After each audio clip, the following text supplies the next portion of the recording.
All right, let's jump right into this explainer and travel back in time to a Friday night in the late 90s. Millions of people are flocking to physical stores to kick off their weekend, totally eager to browse endless rows of VHS tapes and DVDs. I mean, it was a deeply ingrained, almost sacred weekly ritual. You'd walk the aisles, pick up a physical box, pay at the counter, and head home. That was just how the world worked. And right at the absolute center of that nostalgic, neon-lit world was Blockbuster. They were the undisputed king of the hill. But that brings us to the fascinating, central question we're exploring today. How did this massive, seemingly invincible entertainment empire eventually lose its crown to a quiet, scrappy startup named Netflix?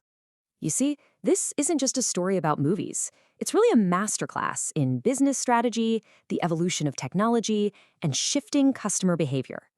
We're going to look at one of the most important lessons in modern business history, starting in an era where visiting a recognizable physical location was literally the only way to get your weekend entertainment. Section 1. The Video Rental Empire. Now, it's actually a pretty common myth that Blockbuster was poorly run in those early days. In reality, they were a highly successful Goliath. They had a massive physical infrastructure with thousands of stores, plus that trusted, iconic blue and yellow branding. They absolutely dominated consumer habits because they had convenient locations virtually everywhere, which guaranteed incredibly high customer traffic. They were a titan of the industry, for sure. Section 2. How Blockbuster made money. So, to understand their downfall, we have to look at how they made their cash. Their model relied entirely on a very specific physical journey. You drove to the store, physically browsed the shelves, paid a rental fee, and crucially, you had to return it. And if you didn't do it on time, you hit step 5, the incredibly lucrative but deeply frustrating late fees. Blockbuster's revenue was massively tied to physical store traffic, repeat visits, and, you guessed it, those late penalties.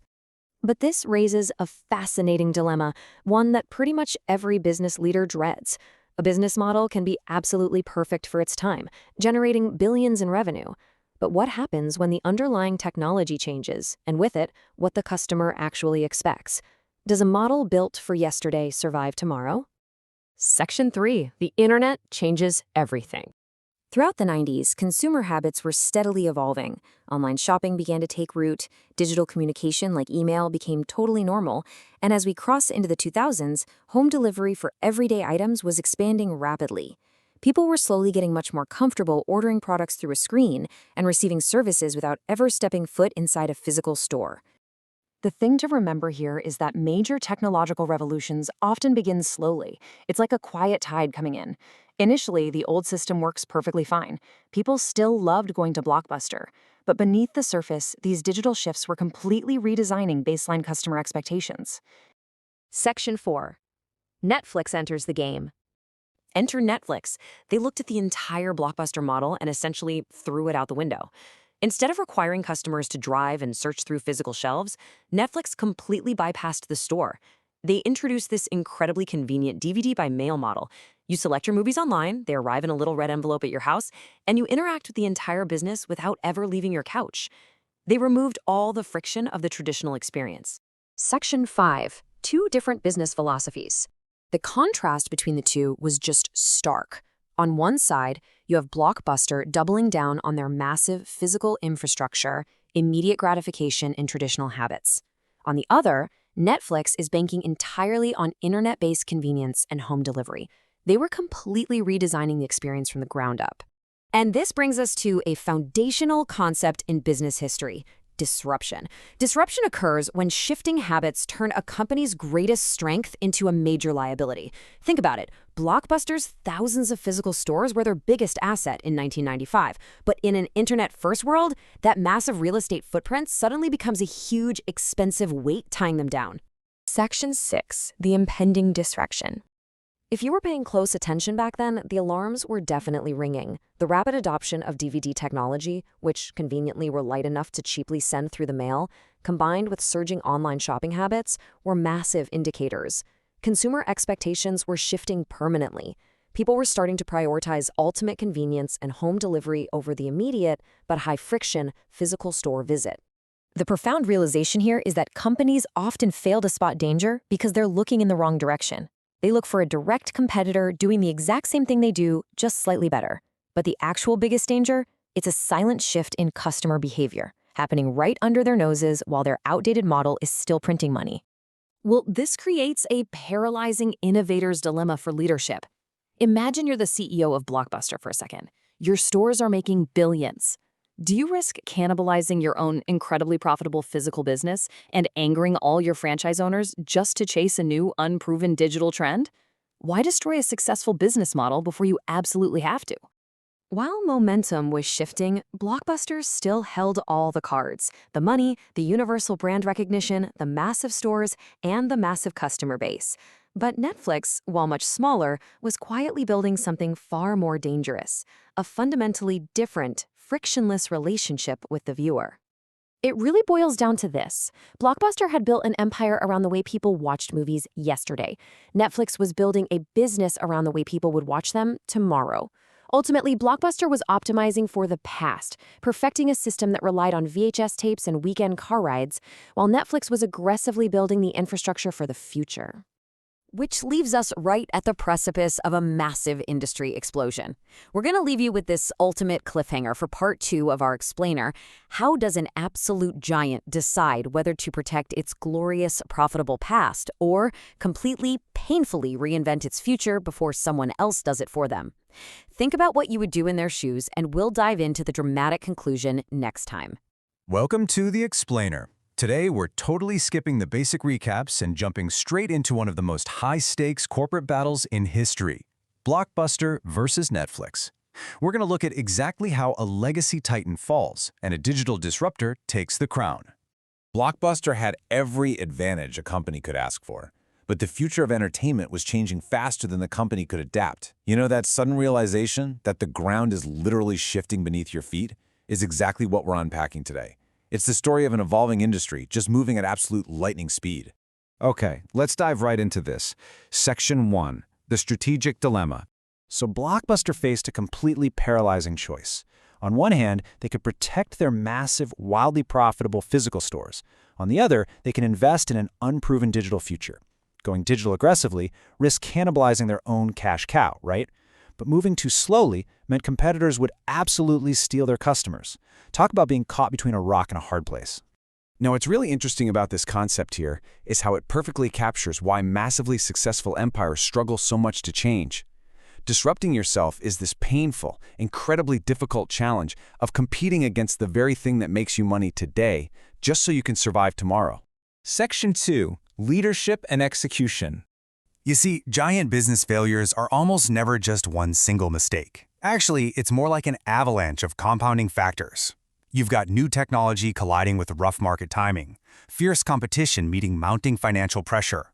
Add in a rigid corporate culture and rapidly changing customer behavior, and, well, you can see how incredibly hard it is to turn a massive ship quickly. Section 3, the big technological shift. Let's track how this builds, because the technological ground was shifting at lightning speed. In an absolute flash, we went from physical DVDs to the explosion of broadband internet.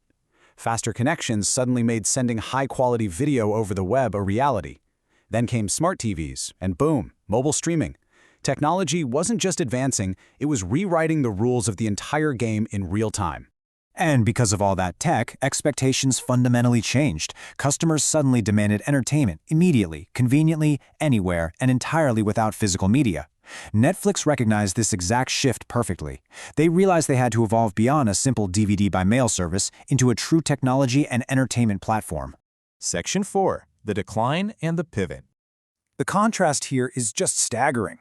Blockbuster was burdened by the heavy, expensive anchor of thousands of brick-and-mortar stores, the fatal decline of physical media, and massive financial challenges.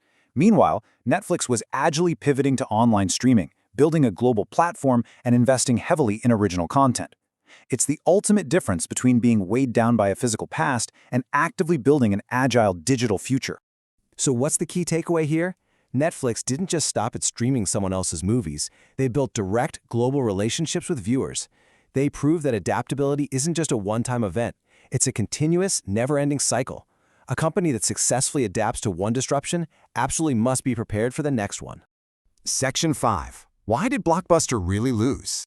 So, the crucial point is, it wasn't simply that Netflix launched a better website. It was an overdependence on physical stores and the sheer difficulty of abandoning a previously successful model while internet entertainment exploded. Add in relentless competitive pressure, and the picture becomes crystal clear. This story serves as a stark, undeniable warning about the danger of getting way too comfortable with your past success. Section 6. 5 Crucial Business Lessons. Let's energetically break down these 5 takeaways for today's fast-paced world. 1. Success today does not guarantee tomorrow. Always look ahead. 2. Technology changes expectations. Customers will almost always choose convenience. 3. Never, ever underestimate a small competitor. 4. Disrupt yourself before someone else does. And 5. Adaptability is your ultimate competitive advantage. The strongest company isn't always the biggest. Often, it's just the one that responds to change the fastest. Section 7. Decoding the Future. If you're an investor or founder, you have to relentlessly ask yourself, what can make this company irrelevant in the future? Because high profits today often mask massive structural vulnerabilities tomorrow. We need to look past today's success to identify those hidden risks. To really figure that out, you've got to watch these critical metrics. Is the competitive advantage truly sustainable? Can new tech completely disrupt the current model? Are customer habits shifting away?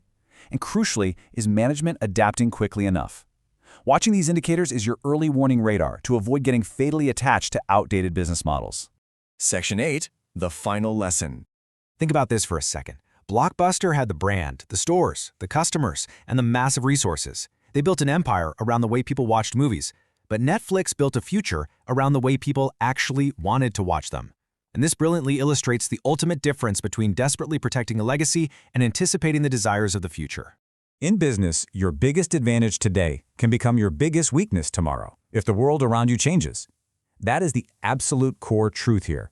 Markets change, technology shifts, customer expectations evolve, and standing still is exactly how you fall behind. So I want to leave you with this one final provocative thought. If your biggest advantage today became a weakness tomorrow, would you be ready to adapt? Thanks so much for joining me for this explainer. Keep questioning, keep looking forward, and never stop adapting.